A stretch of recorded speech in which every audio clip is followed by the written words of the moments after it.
grew up in Louisville, Kentucky. And, you know, it was an interesting thing growing up in Kentucky at that time. There's lots of life experiences. I don't want to go through them all. But there was this mindset of trying to fit in. And you know, the neighborhood I came from was a pretty rough neighborhood. If you studied too much or you spoke a certain way, you were trying to be white. You know, it's just a stigma. It's all sorts of, you know, I find it interesting. The system that I grew up in was set up not for me. And people talk about the system being broken. The system is not broken. It's functioning the way that it was set up. It was just set up for a specific group of people, and now it's irrelevant because it's we wanted to serve everyone. So we actually need a new system.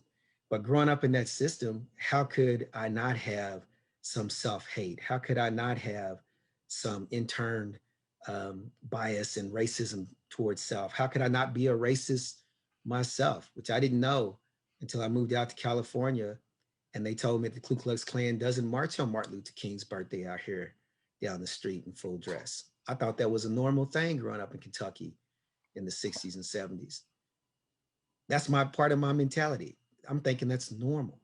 So just growing up in the system that we're in, you know, what is the identity? When I was growing up, Caucasian male was the model for success, and it was promoted that way.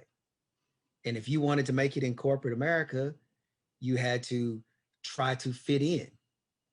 Now, the interesting thing about that is I know many Black men who were made themselves very successful, spoke the same way they spoke in the neighborhood. You know, they may have dressed in a professional manner because they were, you know, working professional capacity, but they were authentic. And it confused me.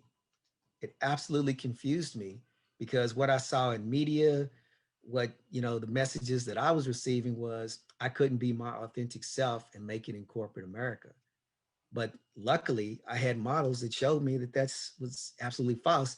And now you see young men could be tatted up, you know, come from whatever background, you know, in a business meeting with Warren Buffett or, you know, Jay-Z sitting down with Warren Buffett and Warren Buffett's talking about how much he respects and appreciates Jay-Z as a business person, you know. So that's though in that time, I think it was, you know, who could grow up in those times and not be confronted with going one way or the other. And one of those ways is be conflicted about, well, how should I present myself to the world? You know, it's not Yep. sustainable though.